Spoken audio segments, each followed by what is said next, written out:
racist man thought dumping trash on Big Shaq's private elevator would send a message. But what he triggered was far bigger than he ever imagined. This elevator wasn't just a ride to the top.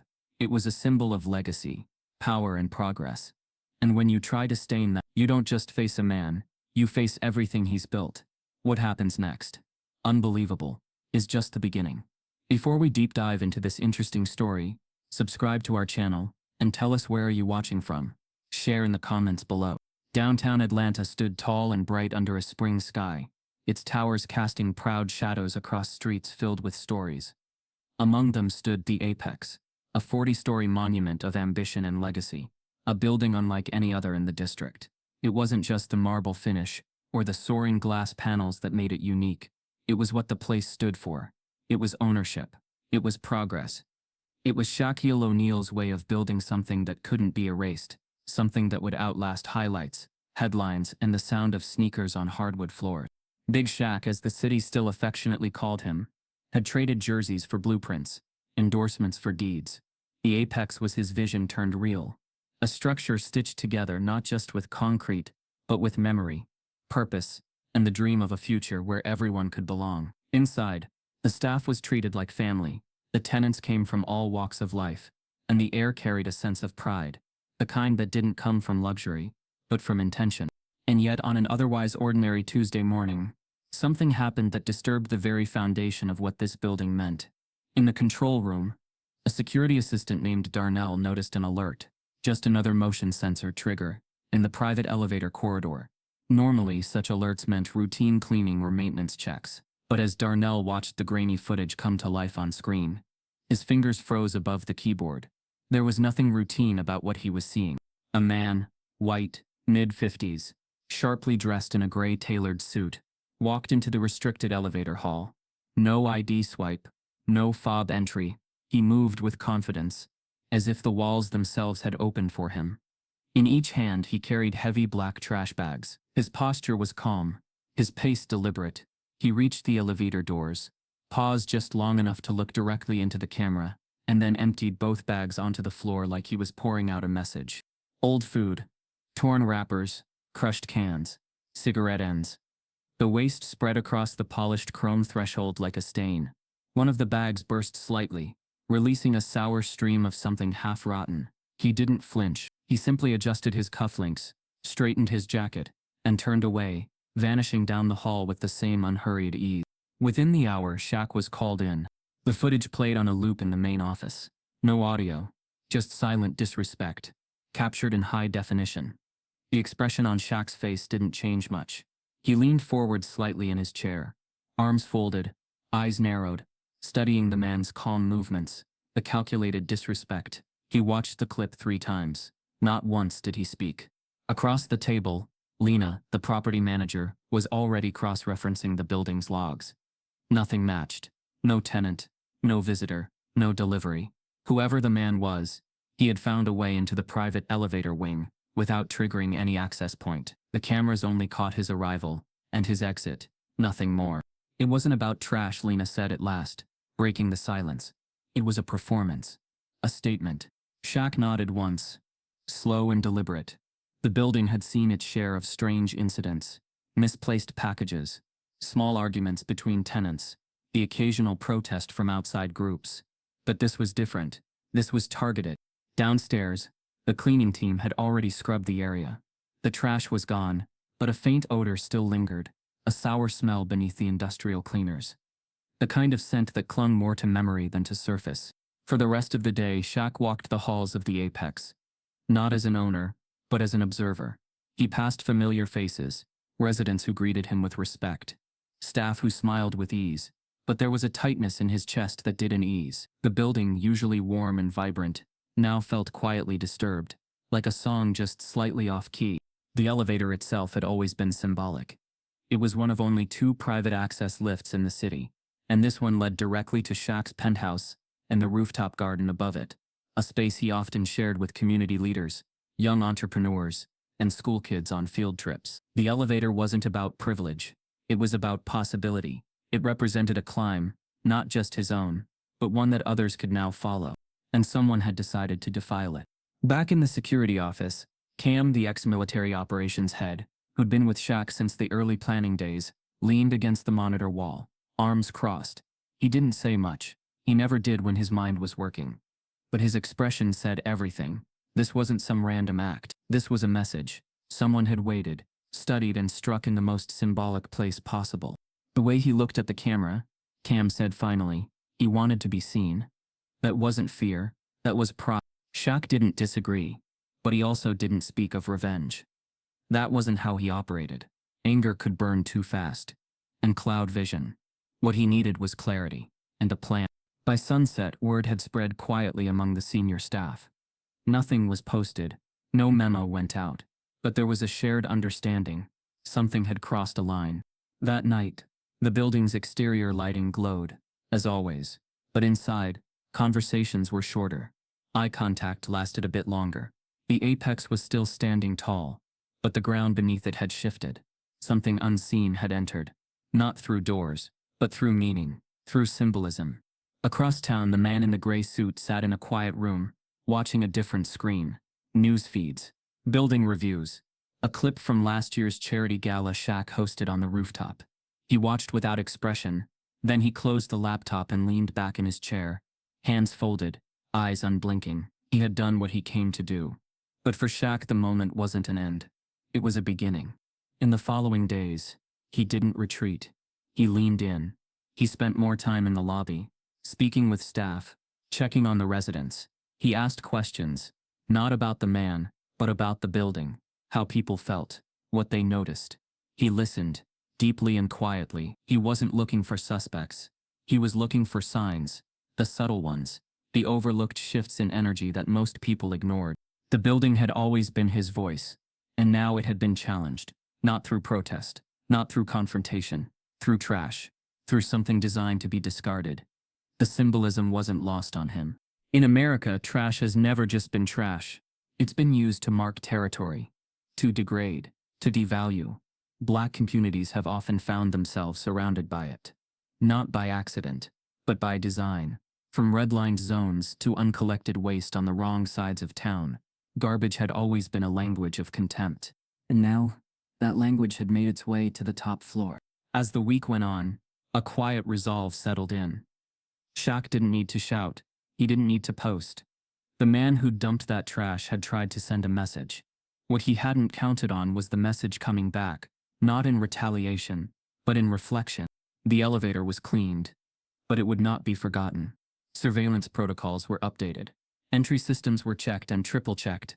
But more importantly, the building itself began to hum with a renewed sense of awareness.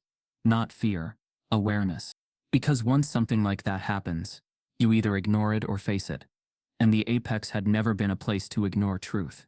The man in the gray suit had come to soil something sacred, but he had also done something else. He had revealed himself, and that meant his time, and his reasons were now ticking.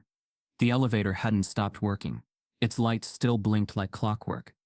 The polished silver doors still whispered open at the touch of a button.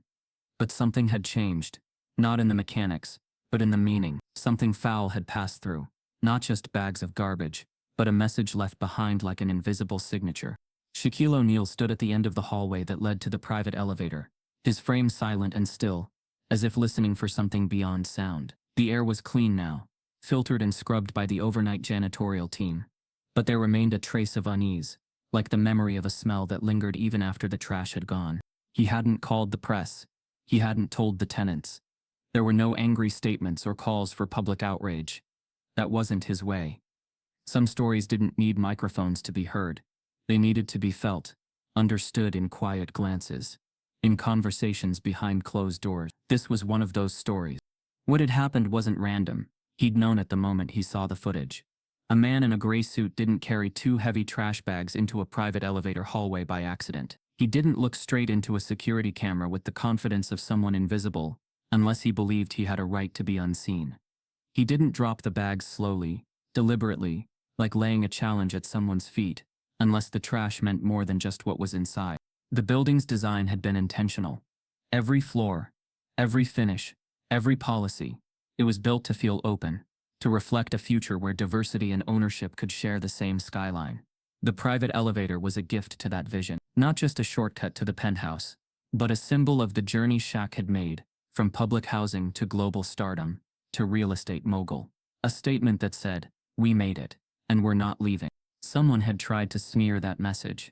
In the quiet of his office, Shaq sat across from Lena and Cam, a thick tension settling in the space between them. On the screen, the footage played again, slower this time, every frame revealing something new. The way the man paused after dropping the trash, the brief glance at the elevator doors, the straightening of his jacket before walking away. Not a single step of that moment had been casual. This was calculated, Lena said, her eyes fixed on the screen. Symbolic. He didn't touch anything, didn't try to break in, he just left it there. Cam nodded. Like leaving a flag, a marker. Like this was territory he thought didn't belong to us. They didn't need to speak further. The message was clear and old. Not written in words, but in history. Shaq leaned back, remembering the past. This wasn't the first time he had seen trash used as something more than waste.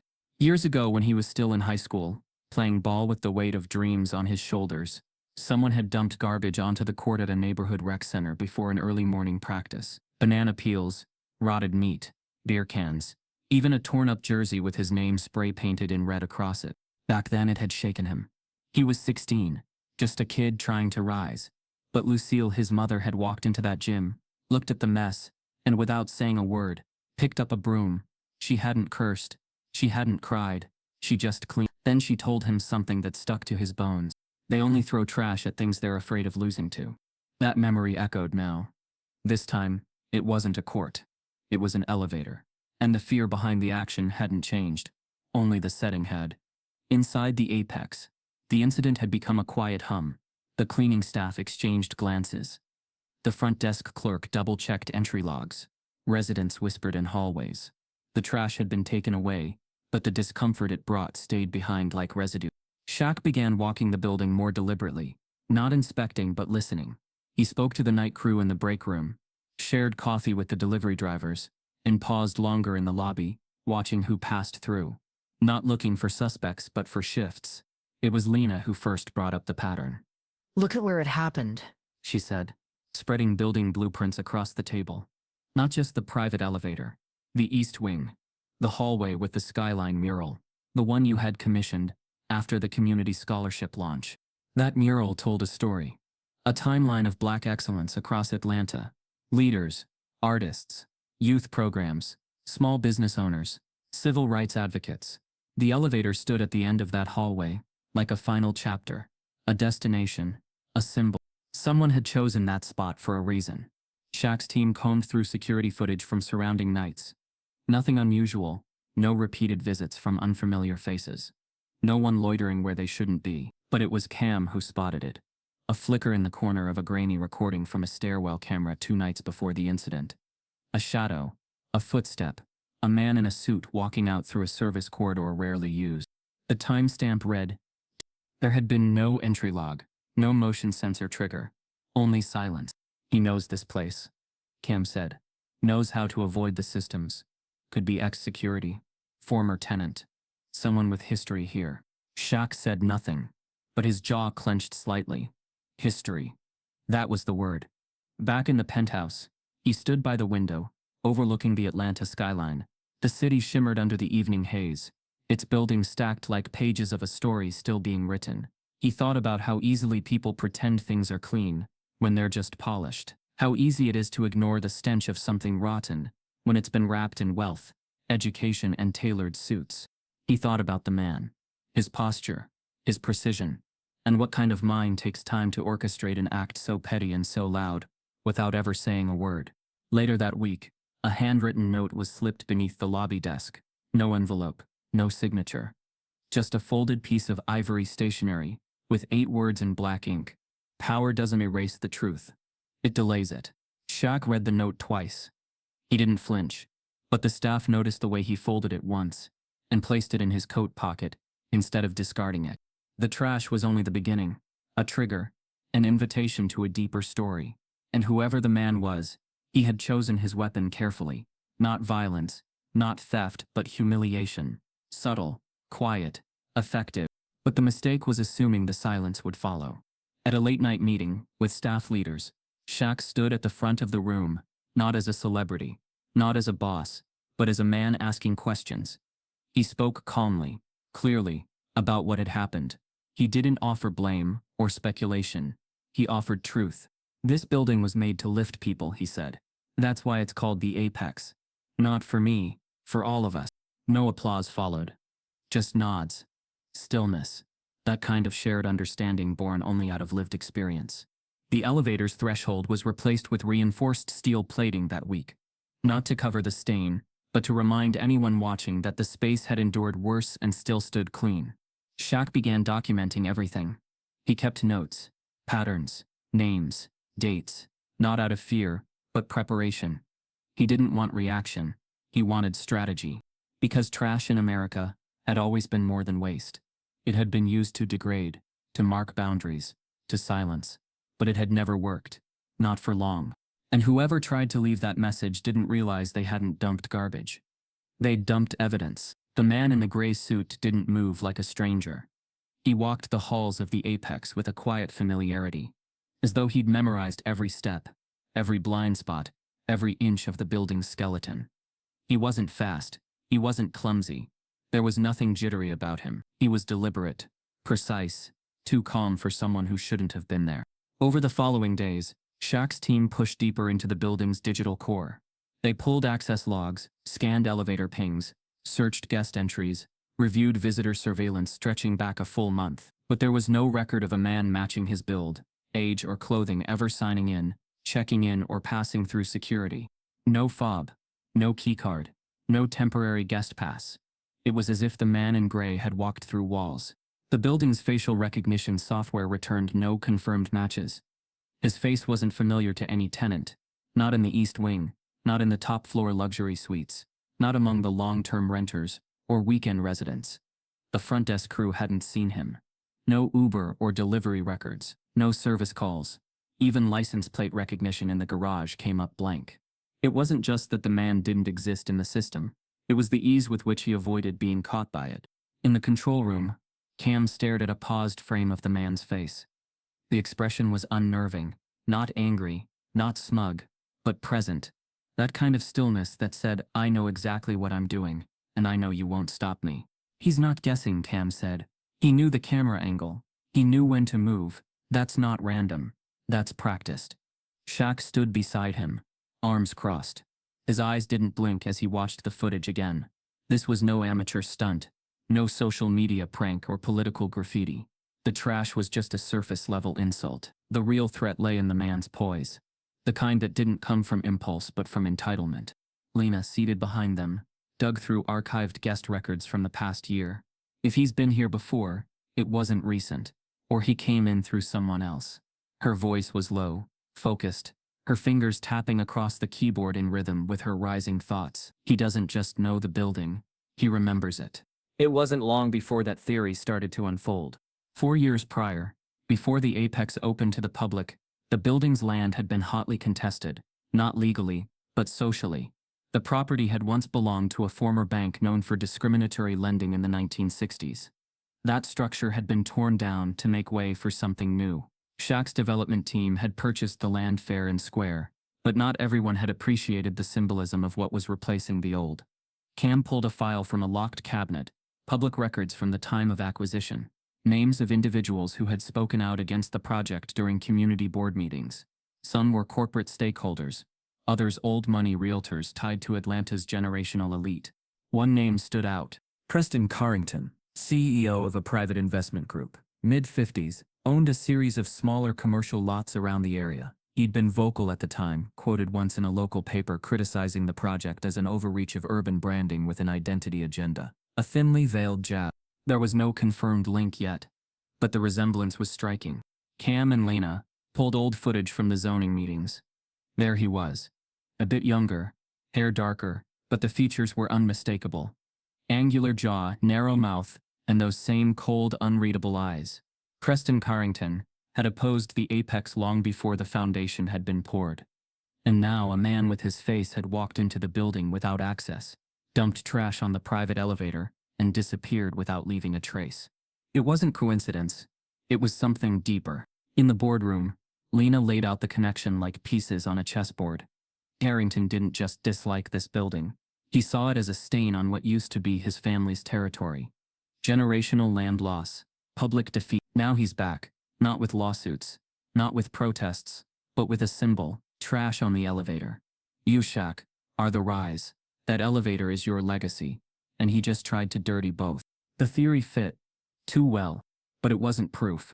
Later that night, while the building settled into its usual hum, televisions flickering through windows, elevators gliding silently between floors, muted music leaking from penthouses, Shaq sat alone in the rooftop garden.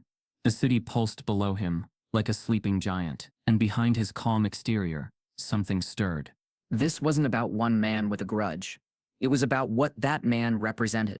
There had always been people like him, men who smiled in daylight, shook hands with practiced warmth, signed contracts, gave nods, and yet underneath it all, carried a contempt wrapped so tightly in manners that no one ever called it what it was.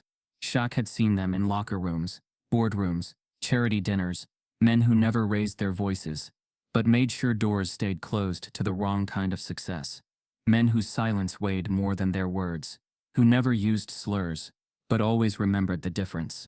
Now, one of them had chosen not to stay silent, but symbolic. The trash wasn't meant to destroy. It was meant to humiliate, to remind, to mark the boundaries, like a dog on a tree. The message was, you don't belong here, even if you built it. Shaq's memory replayed moments from his past like flickering frames, handshakes that felt like ice, applause that died too quickly, photo ops followed by exclusion. Those moments weren't about rejection. They were about being tolerated just long enough to be contained. And now, with the apex standing tall, with Shaq owning the air above a city that once ignored voices like his, someone had decided the time for tolerance was over. Back inside, Lena handed him a printed image, a still from the zoning meeting video, cropped to show Preston Carrington's face. Alongside it was a screenshot from the trash incident. The similarities were impossible to ignore. What if it's not just him? She asked quietly. What if there are others? Same mindset, same resentment. Watching. Wait. The thought lingered in the room like fog. The next morning, a second note arrived. This one wasn't slipped under a door. It was folded neatly and placed in the elevator itself, wedged into the seam between the wall and the control panel. No one saw who left it. Cameras were mysteriously glitched that hour. The note read, "Legacy is temporary. Blood runs longer than money." No signature. No timestamp. Just another quiet jab. This one sharper, more personal. It hinted at family, at history, at something deeper than business. Shaq didn't respond. Instead, he made a change. He ordered all background checks on contractors, former employees, and anyone tied to the original land acquisition revisited. Every file, every name, every signature. He wanted to understand who might still be carrying a torch lit years ago. And as the investigation widened, whispers began to surface. Subtle things. A doorman recalling an older man in a gray suit, asking for a tour of the property, months before opening. A former contractor claiming a zoning meeting had ended with veiled threats. An anonymous email pointing toward an old real estate conflict, buried in Atlanta's development archives. The man in gray wasn't just someone from the shadows.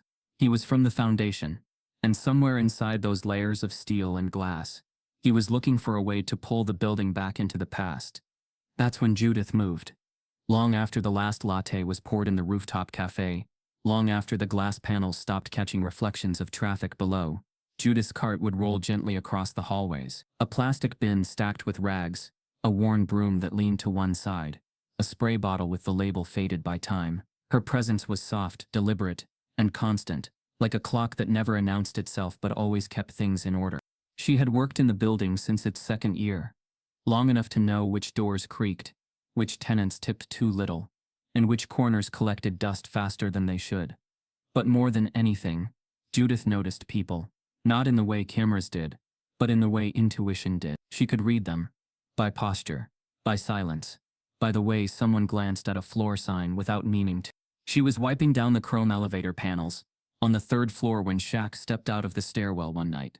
No suit, no security, just a simple dark hoodie and athletic pants. His shoulders heavy with thoughts. He didn't speak right away, Judith didn't either. She finished spraying the panel, wiped it clean in slow circles, and only turned when she was done. I knew you'd come down here eventually, she said, not surprised, not startled. Her voice was low, raspy from age and long shifts, but it carried the kind of gravity that pulled attention without asking for it. Shaq gave a small nod. They said you saw something. Judith didn't answer right away. Instead, she picked up a folded rag from her cart, placed it neatly back, and leaned gently against the handle like someone preparing to tell a story. That man in the suit? She said, her eyes never leaving his. That wasn't his first time in this building. The hallway seemed to shrink around them. Her words didn't echo, but they landed. Shaq shifted slightly. You're sure? Judith raised a brow, a faint smile tugging at one corner of her mouth, not out of amusement, but because she didn't deal in guesses. I don't forget faces, not ones like his. She didn't speak in long sentences. She didn't need to. Every word came wrapped in years. Years of cleaning up after people who never saw her. Years of watching lives rise and fall from the background. I saw him 3 months ago, she continued. Maybe 4. He came in through the East Service entry, walked past me like I was glass. Same suit, same calm, that quiet kind of me. Shaq's eyes narrowed, thoughts unfolding in rapid fire. No security logs, no visitor records. Yet Judith had seen him, and remembered. Why didn't you say anything then? He asked. Judith didn't flinch. Because I've seen his kind before. The kind that doesn't act right away. They watch, wait, smile when you pass. Then one day they drop something where you can't ignore it. No more. She looked toward the elevator, as if seeing through its polished surface. He wasn't just dumping trash. He was marking something. Not the elevator. You. Shaq exhaled slowly.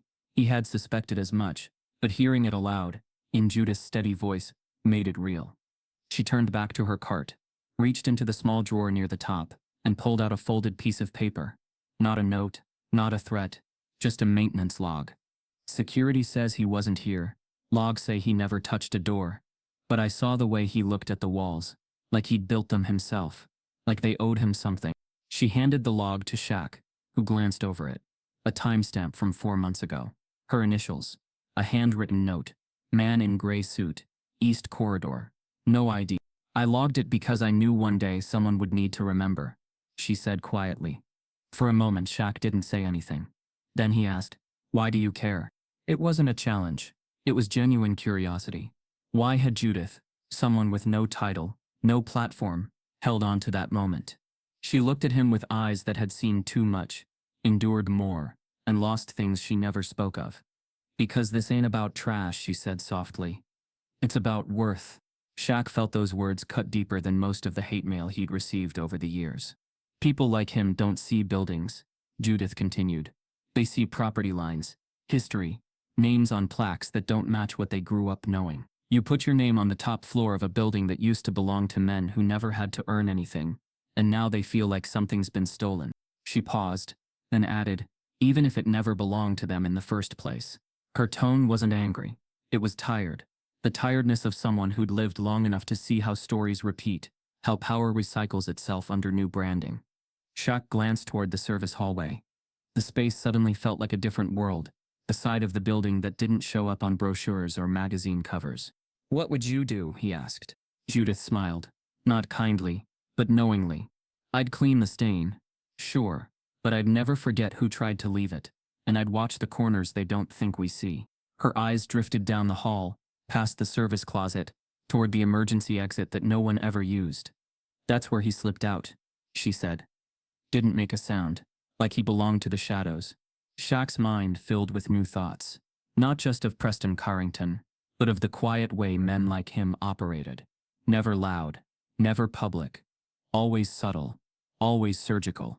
Judith moved to pack up her cart, and as she did, she said one last thing. This building means something. Not because it's tall, but because of who made it. That elevator ain't just a machine. It's a story. They tried to trash it because they couldn't rewrite it. Shaq nodded once. And then Judith, with the grace of someone who'd been overlooked long enough to see everything clearly, pushed her cart away down the hallway, humming a soft tune that echoed faintly after she disappeared around the corner. For the first time since the incident, the hallway felt settled, not because a solution had been found, but because the truth had been spoken. Judith had become more than a witness. She was the compass now, the keeper of details, of wisdom, of the invisible threads that held the building together. And Shaq understood something new.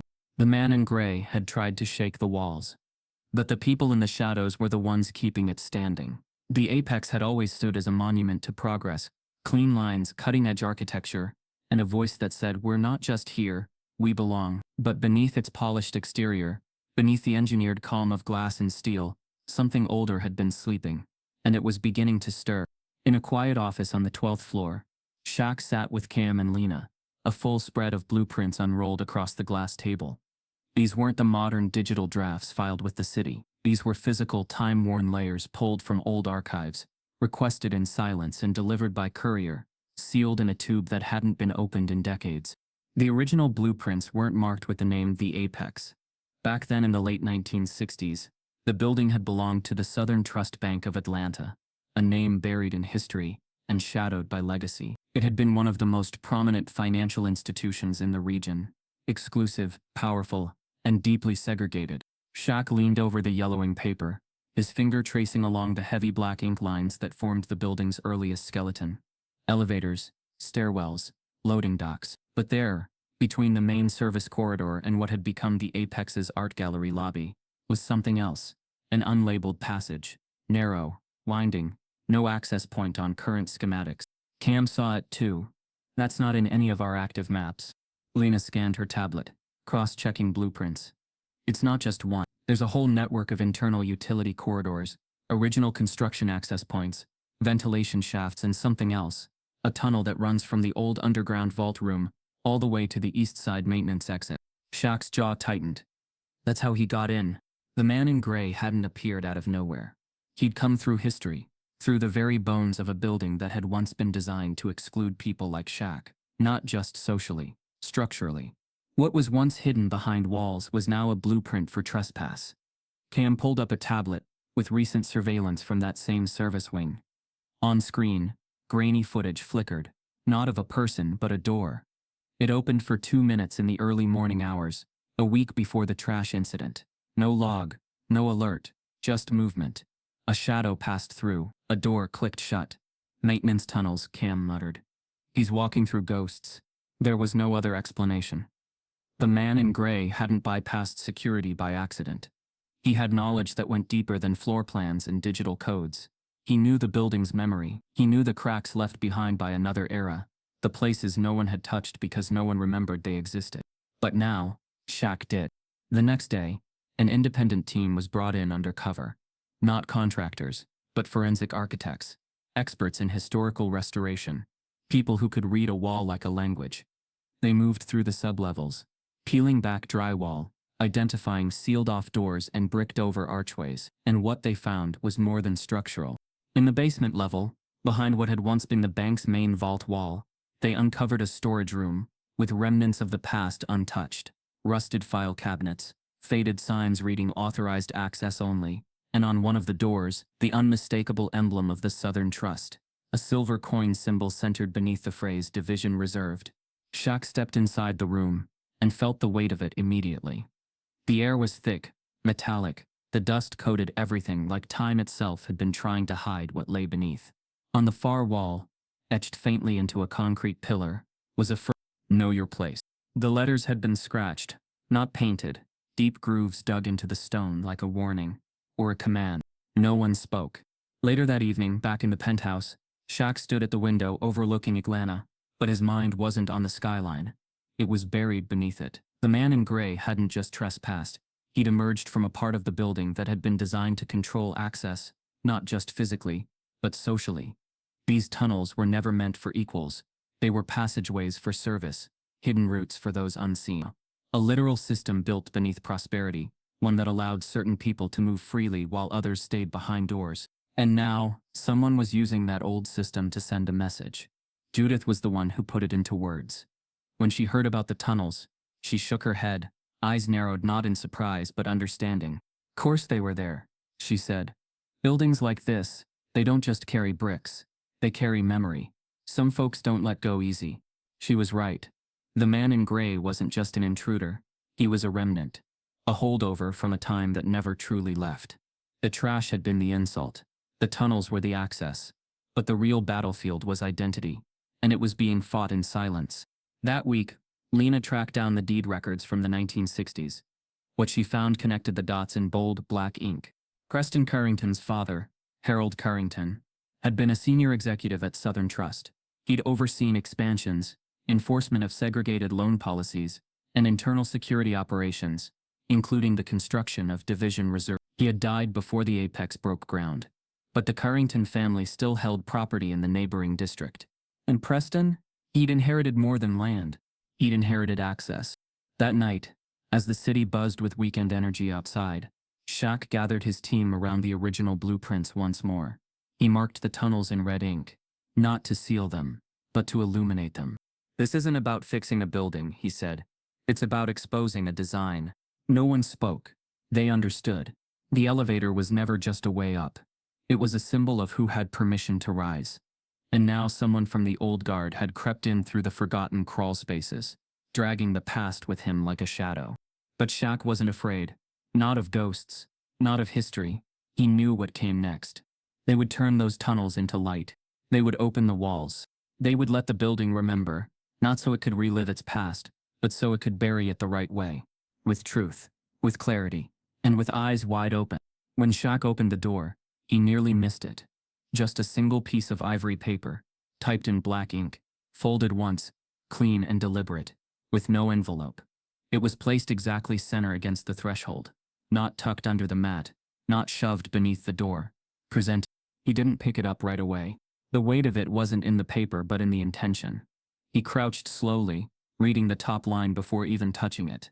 You don't belong here. Money doesn't clean blood. There were no threats, no name, no demands. Just a sentence.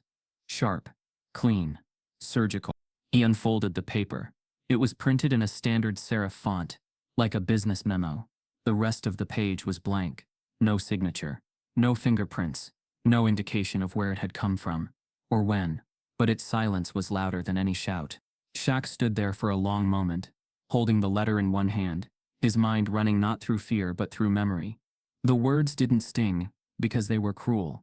They stung because they knew something. This wasn't about property. This wasn't about architecture, elevators, or even race alone. This was personal. He stepped back into the penthouse, locked the door behind him, and laid the note on the granite kitchen island. The phrase repeated itself in his mind like an echo. Money doesn't clean blood. He'd heard a lot in his lifetime. Hate mail, online threats, murmured insults dressed up as compliments. But this reached deeper, past his name, past his fame. It touched something older, something familiar. Lena arrived 15 minutes later. He didn't have to say a word. She saw the note, read it, and her shoulders stiffened. It's not just targeting you, she said quietly. It's targeting your past. Cam, who arrived moments later, examined the letter with gloved hands. Printer copy. No ink runs. Standard office stock. We'll check with local print shops, but something tells me this wasn't made anywhere public. Shaq sat in silence. He wasn't angry. He wasn't rattled. But there was a pressure now. Something coiling in the background. The tunnels, the trash, the man in gray. All of it was starting to connect. But the line wasn't clear yet. What blood? What was the message really pointing toward? He walked to the penthouse library, a quiet wood-paneled space he rarely used, except for moments like this. He pulled a box from the bottom drawer of the built-in shelves. Inside were letters, photographs, documents, the pieces of a life not everyone saw. In the center was an envelope, yellowed with time, addressed to his father. It was from 1967, a formal invitation to a civil rights gathering in Alabama, hand-signed by several activists. His father, then only in his 20s, had attended that event. He'd spoken briefly and later, he'd returned home with bruises that never quite healed, claiming he'd been followed by men in a dark car with Georgia plates.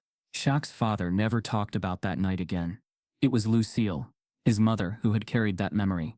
She'd mentioned it only once, that there were men who didn't forget voices that spoke too loud. Shaq reached for his phone and dialed. Lucille answered on the second ring. Her voice was soft with sleep but sharpened quickly as he explained what had been left at his door. She didn't ask for details. She only said one thing. They always come for the legacy, not just the man. He asked her what she meant. There were names your daddy never said in the open. Families who watched every speech, every march, not to support but to document. Some of those names, they still live in that city. Still carry grudges dressed up as tradition. He asked if she thought it was connected to Carrington. I don't know that man, she said, but I know the spirit. If they see your name, they see his name, and they don't like that.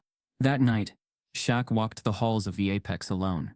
He took the stairs, moving slowly between floors. He stopped at the art gallery, paused at the mural wall that depicted moments of Black resilience across Atlanta's history, a project he'd funded in his father's honor. There, on the far right corner, was a quote in gold lettering. "We do not rise alone, and we do not fall forgotten." The words had always been about unity, but now they rang with a different tone. A warning, a reminder that history didn't always die with the people who made it. Back in the penthouse, the team reviewed building entry logs again. Nothing out of place, no indication of who had approached the door. But then Lena remembered something. The mailroom chute. It connected to every floor, a relic of old construction that hadn't been used in years, but still remained functional. Cam checked the security footage from that hallway. One frame, a blur, a figure in gray. He hadn't used the elevator this time. He'd stayed in the shadows, left the letter, slipped away. Shaq reviewed the footage again and again. The man's posture was always the same. Erect, elegant, composed. This wasn't a man in hiding. This was a man performing. And the message? It wasn't a warning. It was a trigger. "This is about more than buildings," Lena said. "This is about erasing legacy. About undoing something your father started." Shaq looked again at the letter. The way it was typed. The phrasing. The calculated nature of it. Whoever wrote this knew more than just headlines. They knew lineage. And that made them dangerous in a different way. Not because they threatened violence, but because they wielded memory like a weapon. As the team began tracing ownership records of the Carrington estate, cross-referencing it with historical footage and archives, something emerged. A photograph from 1968. A protest outside a courthouse. In the crowd, a young Harold Carrington, Preston's father, standing off to the side, arms crossed, beside two men known for funding segregationist causes. In the background of the same photo, blurred but unmistakable, was Shaq's father, walking into the courthouse doors. The note wasn't random. It was inherited. And now the past had stepped out of the photograph and slid itself quietly under the door. Lucille O'Neill entered the building with a silence born of strength. No entourage, no press, no announcement. She stepped through the private elevator doors as if she had built them herself. And in a way she had. Her son's empire stood on the foundation of her grit, her sacrifice, and her name. Shaq met her at the threshold, eyes heavy with questions he hadn't yet formed into words. She looked at him, and without asking, she knew. He led her to the kitchen. The note was already on the counter, unfolded beside a still frame from the security footage. The man in the gray suit caught mid-step, his face angled just enough to be seen. Lucille didn't move toward them immediately. She looked at the paper, then at the screen, her eyes sharp, cautious. Then slowly, she stepped forward.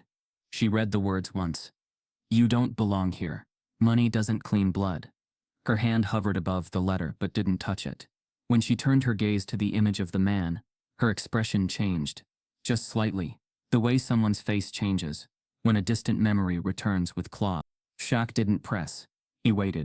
After a long pause, she spoke. Her voice was soft, but each syllable landed like a quiet bell. "That face. I've seen it before." Shaq leaned in, watching her carefully. "Where?" Lucille sat down. It took her a moment to gather the words. "Back before you were born. I was in Mississippi. It was a summer I try not to think about." She exhaled slowly. "There was a man, charming at first. Rich, handsome in that way. Southern men are raised to be polished on the outside, but something ugly underneath. His name was Randall Carrington." The name hit the air like a crack in glass. Not Preston. Randall. Lucille continued, her eyes not on the note now, but far away. His family owned land, banks, factories, everything from the river to the courthouse. Everyone respected them, but not because they were good people. It was fear. Randall took what he wanted. He flirted like it was a game, pursued me like I was a prize he deserved. And for a moment, I believed he was just another man who liked me. Her voice trembled. but not with fear, with memory. But then I saw the truth. How he talked about people. How he looked at people who weren't like him. He didn't just hate quietly, he hated like it was his right. One night he said something so cruel, so disgusting about a black boy who had enrolled at a college upstate. I told him right then. We were done. She paused, her hand now resting gently on the counter. After that, things changed. My family started getting threats. My father's car tires were slashed. My cousin got fired from his job without reason. I never had proof, but I knew who was behind it. Randall didn't like being told no. Shaq listened without interrupting. The story unfolded in her voice like something kept locked too long. I left town that year, didn't tell anyone, packed a bag and started over. Eventually met your father. We built our life, and I never heard from Randall again. Shaq looked at the image again. The man was older now, sharper in the face, colder in the eyes. Could it be the same man? Lucille stared at the screen, as if searching through time. I can't say for sure, but the way he carries himself, that posture, that quiet arrogance, it's exactly the same. Cam, who had been standing near the hall, stepped forward. We've been tracking Preston Carrington. But there's no Preston in the Carrington family records. Only a Randall E. Carrington Jr. Lena, seated behind the laptop, spun the screen to reveal a search result from an old trust registry.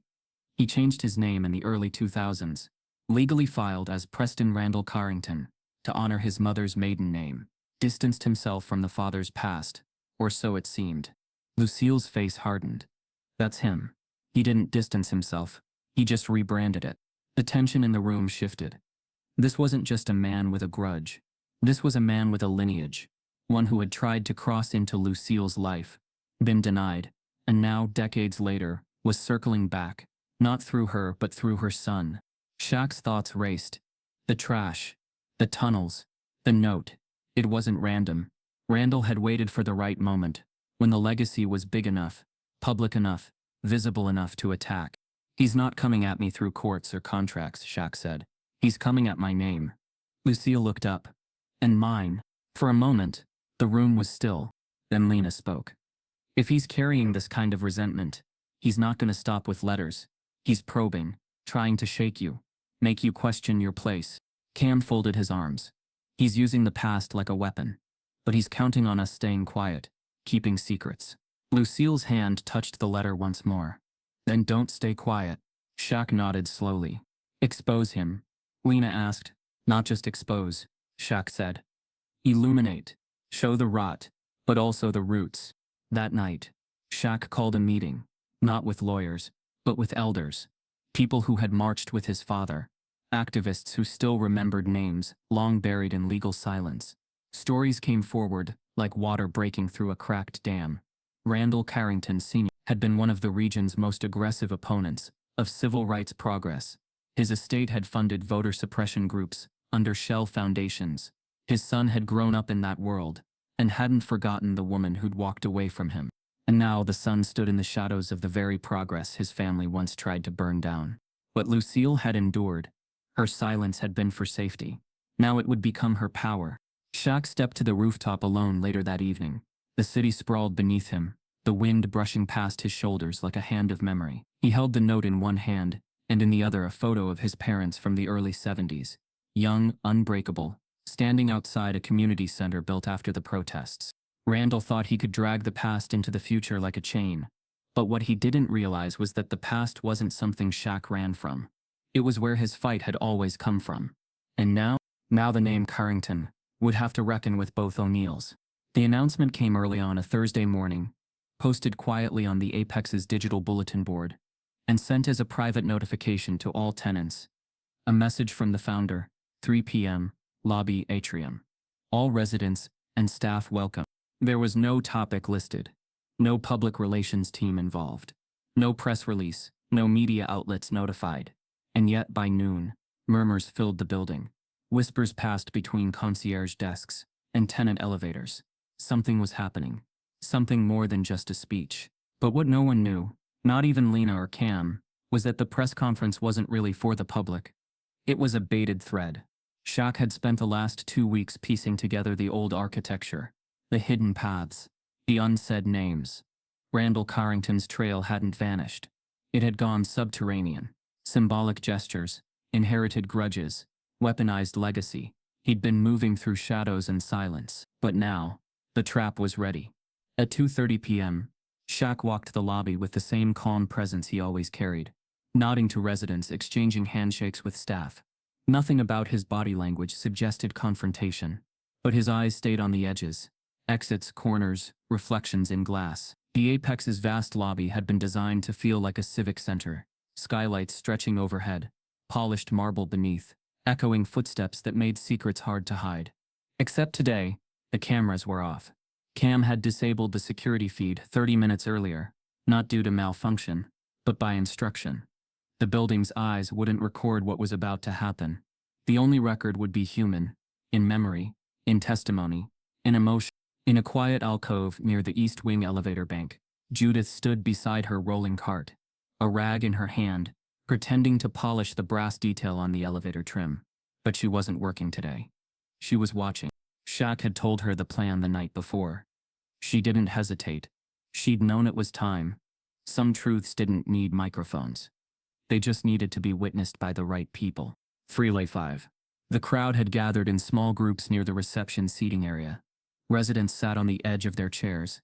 Staff leaned subtly against walls. The press conference had not begun, but the anticipation said enough. And then he arrived. Randall Carrington walked through the west entrance like a man who belonged to the building, not like a trespasser. Gray suit, clean shave, quiet smirk. He cut through the air like static, his presence alerting those around him without any visible cause. He didn't head to the crowd. He didn't stop to read signs. He walked toward the elevator corridor as if guided by memory. Judith didn't speak when she saw him. She just stepped back, hands folded, eyes steady. Shaq was already there, standing beside the private elevator doors. Randall didn't flinch. If anything, he looked pleased. His stride slowed, then stopped 3 paces from Shaq. No one spoke. For a long moment, they stood in silence, 2 men shaped by different Americas, one born of inheritance, the other built from history. Then Shaq broke the stillness. "You left a note." Randall's expression barely shifted. "Several, I believe." "You walked through the walls of my building," Shaq said. "Used tunnels laid by men who designed those paths to keep people like me out." Randall tilted his head, his voice low. "I walked through what used to be your building." Shaq didn't blink, "And now it's mine." There was no anger in his tone. "Just wait." Randall's smirk faded slightly. "My father," Randall said, "built this land. Before your generation painted it with murals and community equity. He negotiated every steel contract, every zoning board. That foundation rests on our name." Shaq looked past him briefly, as if seeing through the man to the history behind him. "And yet your name isn't anywhere in this building." Randall's eyes narrowed. "Not anymore." That silence said everything. It was never about real estate. It was about legacy, about erasure. Randall hadn't come to reclaim property. He'd come to avenge a lineage he believed had been disrespected. "You think I stole something," Shaq said. Randall didn't hesitate. "You did." The crowd nearby, still unaware of the full conversation, had begun to shift. The energy was subtle, drawn, magnetic eyes trailing toward the elevator bank, without knowing why. Shaq took a single step closer. "I bought this land legally. I built this space for more than profit, for voices, for families, for faces your family never cared to see." Randall's lips tightened.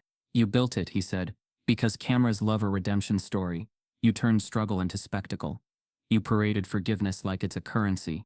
Shaq shook his head slowly. "No, I turned silence into structure. I didn't build this to be loved. I built it so the next kid wouldn't need to ask permission to exist here." Randall looked around the lobby. "It's all performative. You think steel and glass makes you righteous?" Shaq held his ground. "I think truth does."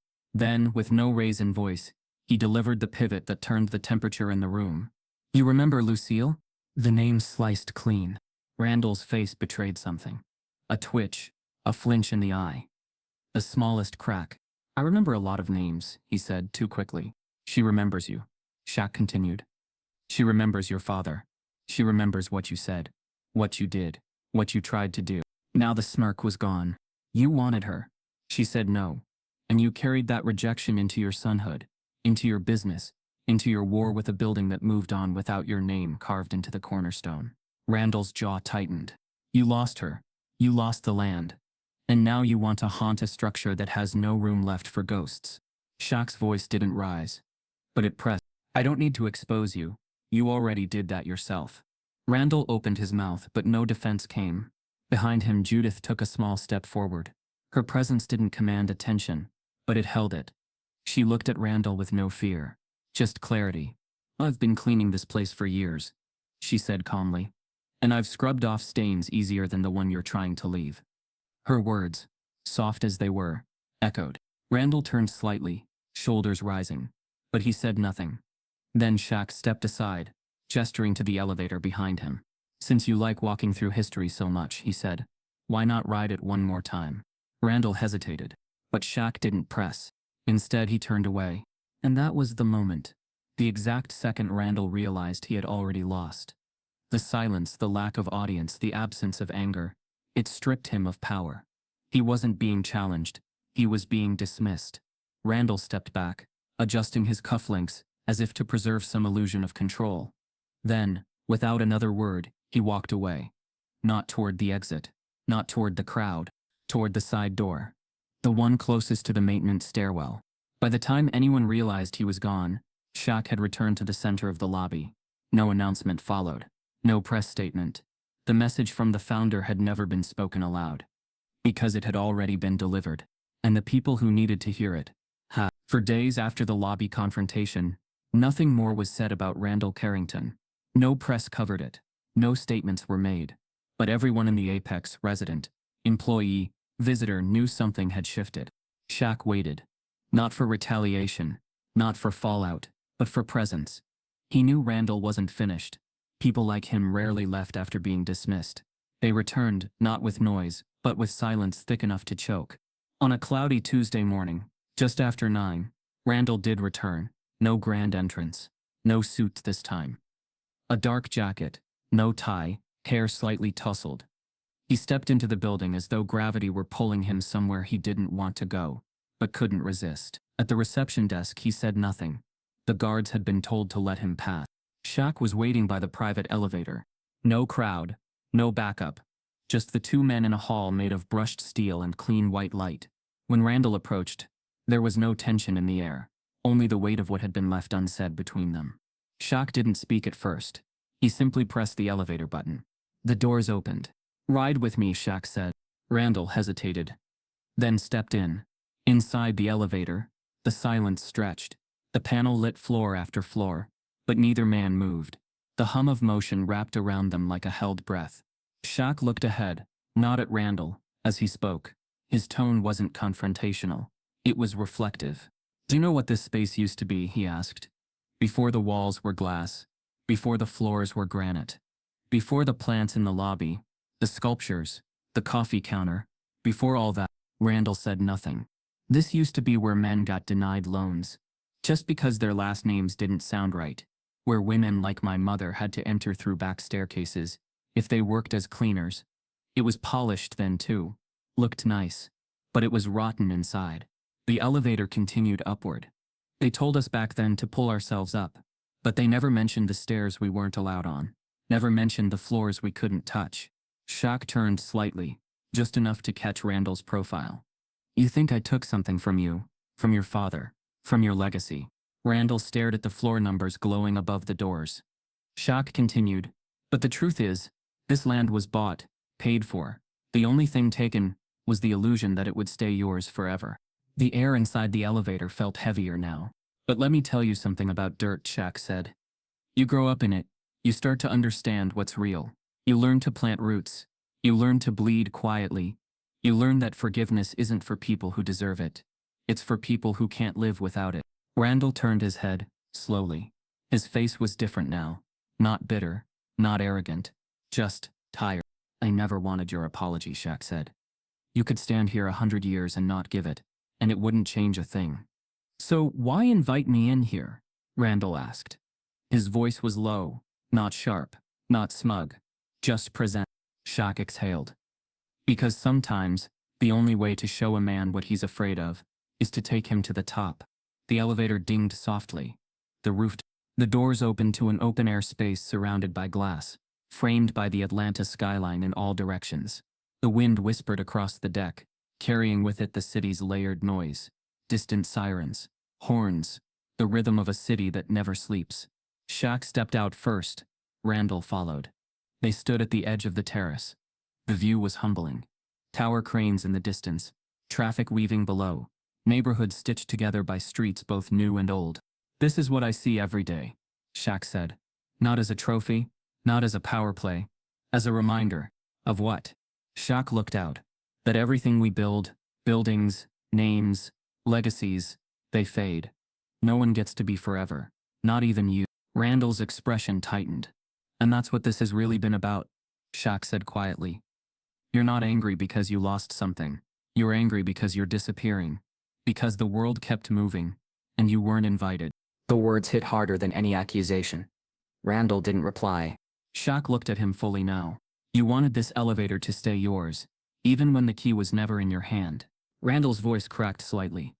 "It was never supposed to be you." Shaq nodded slowly. "I know. That's the part that scared you." For a long moment they stood in silence again. Then Shaq did something unexpected. He turned toward Randall and extended his hand. "I'm not here to bury you," he said. "But I'm not going to carry your ghosts either." Randall looked at the hand but didn't take it. He stared at it like a mirror, not at the man offering it but at what it reflected. A moment of choice. He didn't shake it, but he didn't walk away either. "You're offering me what?" he asked. "A decision," Shaq said. "To keep fighting a war your father lost, or to step aside and let something better grow." Randall's eyes dropped. "I don't know how to do that." Shaq didn't flinch. "Then start by not standing in the way." The wind picked up slightly, brushing through them like the whisper of time moving on. "You don't have to like me," Shaq said, "but you're gonna have to live with the fact that I'm still here." And then he turned and walked back toward the elevator.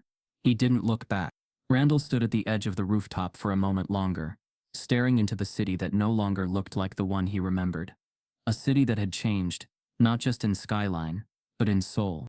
He didn't follow Shaq, but he didn't try to stop him either. The elevator doors closed. And that was the ride that mattered. He placed a single chair at the edge of the glass facing east, where the sun climbed slow and steady, and then he sat. No cameras, no one watching, just air, history, and clarity. He closed his eyes for a moment, listened, not for sound, but for peace.